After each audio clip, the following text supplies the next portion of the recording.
Hello guys, welcome to a new video. In this video, we're gonna review Canon 500D camera, which is a 13-year-old camera, and we're gonna find out if this camera is still relevant in today's time or not. If you are new to my channel, consider subscribing it and pressing the notification icon. Alright, so this camera was launched in 2009, so it's almost 13-year-old. In terms of technical specification, this camera has a 15 megapixel sensor and it's a crop sensor camera. In terms of ISO, it goes from 100 to 3200, which you can expand up to 6400. But it is not a good camera when it comes to low lighting situation. It struggles a lot when the lighting is low. So best case scenario would be if you use it in the daylight or in the evening when you have ample amount of light. It has 9 autofocus points, and in terms of photography they work pretty well. The focus is pretty snappy and it does the job, and it nails the exposure most of the time. I have never had any problem when it comes to nailing the exposure with this camera.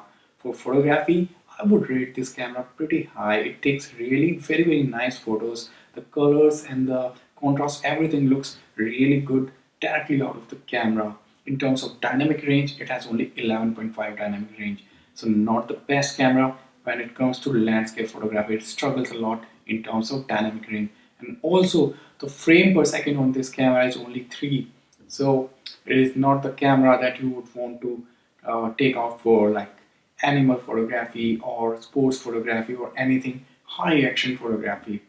In terms of the video, this can shoot full HD video, but there are two major drawbacks.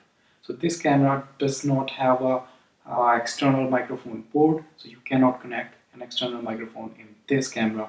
But the biggest drawback I would say is that it lacks manual exposure mode for the movie. So if you want to set the shutter speed or the aperture in the movie, you cannot. The only change that you can do in the movie recording is that you can change the exposure compensation to make your video slightly more bright or darker. Beside that, you have zero control on this exposure in this camera, no control over the shutter speed or aperture. So I would never advise you this camera if you want to get this camera for making cinematic videos, or if you want to consider this for making YouTube videos, even though this can shoot in full HD. One good thing in this camera is that it has the exposure bracketing. So using the exposure bracketing, you can take some really nice HDR images by combining those different exposure in Lightroom to make a nice HDR image. So that is one good thing about this camera. The build quality is pretty impressive. Let me show you a close-up of how this camera looks like. So from the back, the camera looks like this. It has a 3-inch LCD screen and it's not a touch screen. So all the navigation that you have to do are using these buttons and dials. And on this side, you can put your SD card. And on this side, you have the HDMI port, and if you want to connect it to your computer using the USB. And from the top, it looks like this.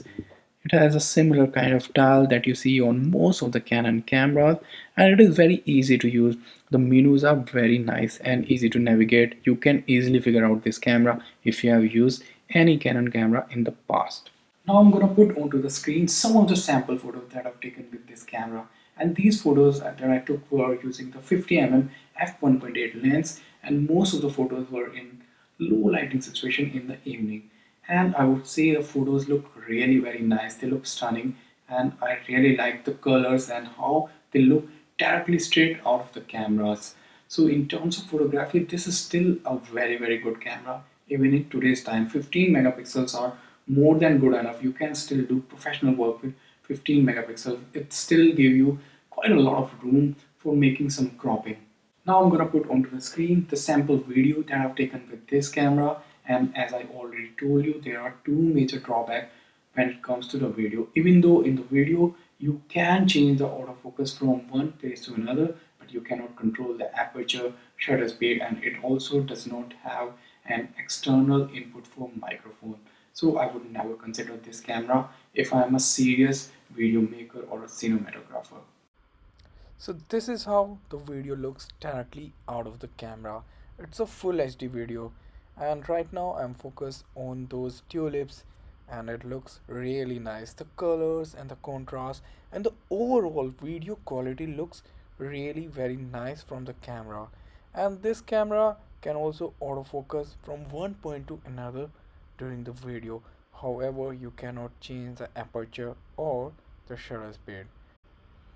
But despite all that, the video looks quite nice, even though this camera can make some autofocus noise and does a bit of hunting trying to get the focus on the object. Now comes the final question. Should you still get this camera today or not? Well, if you are a beginner, you want a really nice camera that you want to start photographing with, this is still a great choice because it takes stunning photos, it takes really nice photos, it is easy to use and it has a really nice grip.